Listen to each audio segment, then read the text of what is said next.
Hello dear student, यहाँ जो हम टॉपिक पढ़ेंगे उस टॉपिक का नाम है फंडामेंटल थ्योरम ऑफ अर्थमेटिक। यह रियल नंबर में एक टॉपिक है, फंडामेंटल थ्योरम ऑफ अर्थमेटिक। तो फंडामेंटल थ्योरम ऑफ अर्थमेटिक क्या होता है, सबसे पहले हम लोग लिख लेते हैं। तो फंडामेंटल थ्योरम ऑफ अर्थमेटिक होता है एवरी कंपोजिट नंबर, जितने भी कंपोजिट नंबर हैं, every composite number can be expressed, उसको एक्सप्रेस कर सकते हैं, उसको लिख सकते हैं या उसको फैक्टराइज कर सकते हैं। Every composite number can be expressed as a product of primes, यानी जितने भी कंपोजिट नंबर है उनको प्राइम के प्रोडक्ट में हम लोग उसको लिख सकते हैं। Clear? Every composite number can be expressed as a product of primes and this factorisation, हम लोग जिसको फैक्टर करेंगे कंपोजिट नंबर को, वो फैक्टराइजेशन क्या होगा, एक यूनिक होगा। ये भी बहुत एक इम्पोर्टेंट बात है कि जो भी फैक्टराइजेशन होगा किसी भी कंपोजिट नंबर का, वह क्या होगा, एक यूनिक होगा। Apart from the order in which the prime factor occur, apart from the order, जिसका जो ऑर्डर है, ऑर्डर से मतलब नहीं है, ऑर्डर आगे पीछे हो सकता है। तो apart from the order in which the prime factor occur, जो आपका प्राइम फैक्टर जो उसका आएगा।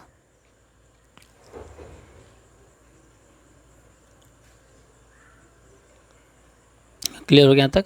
Every composite number can be expressed as a product of primes and this factorization is unique apart from the order in which the prime factor occur. अब जैसे हम लोग इसको समझते हैं, जैसे कंपोजिट नंबर, ठीक है। तो कंपोजिट नंबर क्या बोल रहा है, कंपोजिट नंबर को कैसे लिखना है, प्रोडक्ट ऑफ प्राइम। क्लियर? तो एग्जाम्पल के थ्रू समझते हैं। एक कंपोजिट नंबर हम लोग लिख लेते हैं और उस कंपोजिट नंबर को क्या करेंगे, प्राइम के टर्म में उसको क्या करेंगे, फैक्टर करेंगे। तो एग्जाम्पल में ले लेते हैं, जैसे आपका एक 94 है तो 94 लिख लेते हैं। तो 94 एक क्या है, कंपोजिट नंबर है। कंपोजिट नंबर किसको बोलते हैं, जिसका मोर देन 2 फैक्टर होता है। तो कंपोजिट नंबर 94 ले लिए, जब इसको फैक्टराइज करेंगे तो कितना आएगा, 2 और 47, एंड 2 से 47 में आ जाएगा, यानी 94 को हम लोग लिख सकते हैं 2 × 47। क्लियर? तो यही बोला गया कि जितने भी कंपोजिट नंबर हैं उसको किस फॉर्म में लिख सकते हैं, प्रोडक्ट ऑफ प्राइम। तो यहाँ देखेंगे कि 2 भी क्या है, प्राइम नंबर, और 47 भी क्या है, प्राइम नंबर है। नेक्स्ट ले लेते हैं 184। तो 184 को कैसे कन्वर्ट करेंगे, 2 से करेंगे 92, फिर 2 से करेंगे 46, एंड 2 से फिर करेंगे तो 23।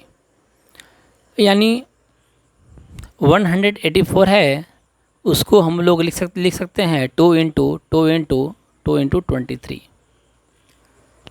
तो इसमें यही है कि जितने भी कंपोजिट नंबर है, जैसे 94 लिए, 184 लिए, तो सभी का क्या किया हम लोग, फैक्टर के फॉर्म में उसको ब्रेक कर दिए। और जब फैक्टराइजेशन क्या है, इसमें प्राइम, ठीक है। प्राइम नंबर क्या होता है, प्राइम नंबर वैसे नंबर होते हैं जो खुद से और 1 से डिविजिबल हो, बाकी अदर नंबर से किसी से डिविजिबल नहीं हो, तो वैसे नंबर के बोलते हैं प्राइम नंबर। जैसे 2 क्या है, प्राइम नंबर, 23 इसमें क्या है, वो भी क्या है, प्राइम नंबर, 47 भी क्या है, इसमें प्राइम नंबर। और उसके बाद बोला गया है कि जो भी प्रोडक्ट ऑफ प्राइम होगा वो क्या है, वो एक यूनिक होगा। यूनिक मतलब जैसे 94 को लिख सकते हैं हमेशा 2 × 47 या 47 × 2 लिखेंगे। क्लियर? कभी भी ऐसा नहीं होगा कि 94 = कभी 2 × 42 48 भी हो जाएगा, या 2 × 92, ऐसा कभी नहीं होगा। जब भी होगा 94 का फैक्टराइजेशन तो 2 × 47 ही होगा। क्लियर?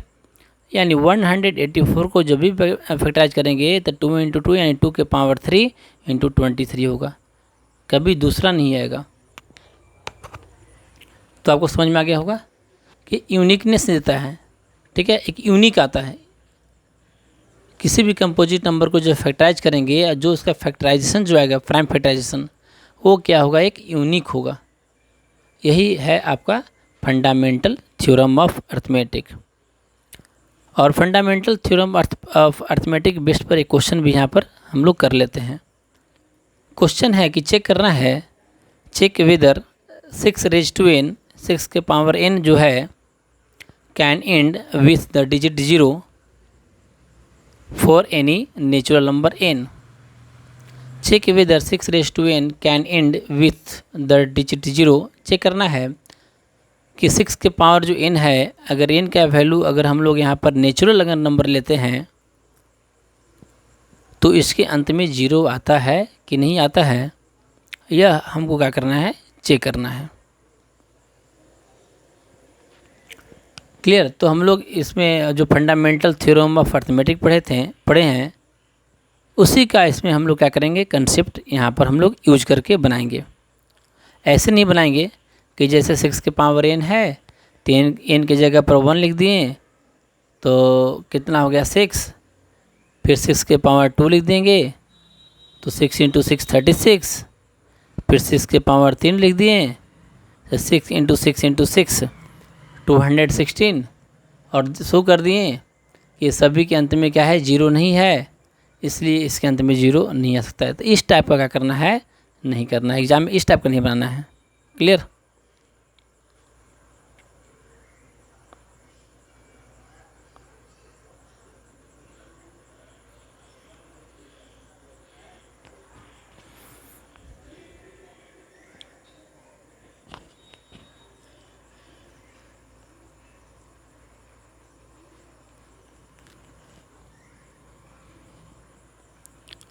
जैसे भी लिख रहे हैं इस टाइप का नहीं बनाना है, ठीक है। जैसे 6 के पावर n है तो n = 1 ले लिए, 6 के पावर 1 = 6, n = 2 ले लिए, 6 के पावर 2 = 36, ठीक है। n = 3 तो 6 के पावर 3 आ गया आपका ना 216। तो इस टाइप का करके नहीं कि नहीं शो करना है। अगर दिखा दिए कि लास्ट में कि किसी के अंत में 0 नहीं आ रहा है, इसलिए 6 के पावर n के जो ब्रेक करेंगे इसके अंत में 0 नहीं आएगा for any natural number n। तो इस टाइप का हमको प्रूफ नहीं करना है, ठीक है। ऐसे करेंगे तो गलत हो जाएगा। लेकिन आपका ऑब्जेक्टिव है, पेपर आएगा इस बार, तो आपको बस कंसेप्ट आना चाहिए। तो कंसेप्ट आने के लिए आपको अच्छे से जो बड़ा बड़ा क्वेश्चन है वो आपको सॉल्व करने आना चाहिए, तभी आप छोटे छोटे क्वेश्चन या ऑब्जेक्टिव बेस्ड क्वेश्चन जो कंसेप्ट वाले क्वेश्चन रहेंगे वो आप बना पाएंगे। तो इसलिए इस सब का भी कंसेप्ट आपको अच्छे से आना चाहिए। अब चलिए इसको बनाएंगे कैसे, using a fundamental theorem of arithmetic से इसको हम लोग कैसे सॉल्व करेंगे। तो देखिए यहाँ पर जो 6 के पावर n है, तो 6 के पावर n को क्या लिख सकते हैं, 2 × 3 के पावर n, यानी पूछ रहा है कि 6 के पावर n यानी इस n की जगह पर अगर कुछ भी आप रखेंगे जैसे 6 के पावर 5, 6 के पावर 8, 6 के पावर 9, और जब इसको ब्रेक करेंगे या सॉल्व करेंगे मल्टीप्लाई करके तो इसके अंत में 0 आएगा कि नहीं आएगा, यही हमको प्रूफ करना है। तो देखिए किसी के अंत में जब 0 अगर आता है, किसी भी कोई भी अगर है नंबर, किसी के अंत में अगर 0 है तो उसको जब फैक्टराइज करेंगे using a fundamental theorem of arithmetics से, ठीक है, सब उसको ब्रेक करेंगे, तोड़ेंगे in the prime factorisation prime के रूप में, तो जिसके अंत में भी 0 है जैसे 10, 20, 150 ना 250, 19950, ऐसे कर किसी के अंत में अगर 0 है उसका अगर आप प्राइम फैक्टराइजेशन करते हैं तो उसमें 2 और 5 का पक्का फैक्टर होगा, ये 100% श्योर है, 2 और 5 दोनों आएगा। लेकिन 6n है तो इसमें तो आपका 2 × 3 है तो 2 तो ऑलरेडी है ही, तो क्या होना चाहिए, इसमें 5 होना चाहिए। अगर इसमें अगर 5 अगर हो जाएगा, क्लियर, तो पक्का इसके अंत में 0 हो जाएगा। तो लिखते हैं if the number 6n for any n were into with the digit 0, अगर 6 के पावर n है, अगर n का वैल्यू अगर कुछ भी अगर रखते हैं यहाँ पर, अगर 0 अगर आता है then it would be divisible by 5, यानी किसी के अंत में अगर 0 है, कोई भी बड़ा बड़ा डिजिट है अगर उसके अंत में अगर 0 है तो अब पक्का क्या है, पक्का है कि वह 5 से पूरा डिविजिबल होगा ही होगा, 100% श्योर है। क्लियर। ये 100% श्योर है कि अगर किसी के अंत में अगर 0 है तो पक्का है कि 5 से पूरा पूरा डिविजिबल होगा ही होगा। क्लियर? 2 से भी होगा, 5 से भी होगा, लेकिन 2 से मतलब नहीं है क्योंकि 6 के पावर में 2 × 3 है, तो 5 को हमको लेना है मैंने। तो इसलिए हम लोग यहाँ पर लिख रहे हैं कि then it would be divisible by 5। That is the prime factorisation of 6 के power n would contain the prime 5। अगर 6 के पावर n अगर 5 से अगर डिविजिबल होगा, क्लियर, यानी अगर इसके अंत में 6 के पावर n के अंत में अगर 0 अगर है तो पक्का क्या होना चाहिए, 5 से डिविजिबल होना चाहिए। Clear? That is the prime factorisation of 6 के power n would contain the prime 5। अगर 6 के पावर n के अंत में अगर 0 है तो उसके वो पक्का 5 से क्या हो जाएगा, वो डिवाइड होगा। 5 से डिवाइड होने का मतलब है कि उसमें जो प्राइम फैक्टराइजेशन होगा उसमें एक 5 होना ज़रूरी है, वही लिखा गया है। That is the prime factorisation of 6 के power n would contain the prime 5। Clear? क्यों कंटेन प्राइम 5 होना चाहिए? क्योंकि 6 के पावर n के अंत में 0 आ रहा है, और 0 क्या होता है, 5 से किसी के अंत में अगर 0 होता है तो 5 से पूरा पूरा क्या होता है, डिविजिबल होता है। तो 5 से जब वो डिविजिबल होता है तो उसका एक प्राइम फैक्टराइजेशन जो होना चाहिए वह 5 भी होना चाहिए। क्लियर? यहाँ तक आपको समझ में आ गया होगा। लेकिन 6 में क्या है, 6 को लिख सकते हैं 2 × 3, तो 6 को जब 2 × 3 लिखेंगे तो इसमें 5 आ रहा है, इसमें 5 नहीं आ रहा है, तो लिख लेते हैं this is not possible because क्यों है कि 6 के पावर n को लिख सकते हैं 2 × 3 के पावर n। क्लियर? तो 6 को जो ब्रेक किया गया 2 × 3 में, तो 6 में यहाँ पर 5 नहीं है। क्लियर? तो कभी 6 को कभी ऐसा कुछ चमत्कार कभी होगा भविष्य में कि 6 का कभी फैक्टराइजेशन 2 × 5 हो जाए, तो कभी नहीं हो सकता है। जब भी 6 को जब फैक्टर करेंगे तो हमेशा 2 × 3 होगा। क्यों होगा? क्योंकि हम लोग अभी पढ़े फंडामेंटल थ्योरम ऑफ अर्थमेटिक में, ये चीज़ हम लोग यहाँ पर अभी पढ़ चुके हैं। क्लियर? कि जो भी फैक्टराइजेशन होगा वह क्या होगा, एक यूनिक देगा, हमेशा यूनिक देगा। क्लियर? जब भी किसी कंपोजिट नंबर को जब फैक्टराइज करेंगे, जब उसको प्राइम फैक्टराइजेशन जब करेंगे, अब फैक्टर करने के बाद जो नंबर आएंगे वो क्या होगा, यूनिकनेस होगा। Clear? So uniqueness of the fundamental theorem of arithmetic, यानी फंडामेंटल थ्योरम ऑफ अर्थमेटिक में जो यूनिकनेस है, uniqueness of the fundamental theorem of arithmetic, ये आपको गारंटी करता है, एक आपको कन्फर्म करता है कि 6 का जो फैक्टर है उसमें 5 कभी नहीं आ सकता है। ठीक है? 6 का एक कंपोजिट नंबर है, जब उसको फैक्टर करेंगे तो हमेशा 2 × 3 आएगा।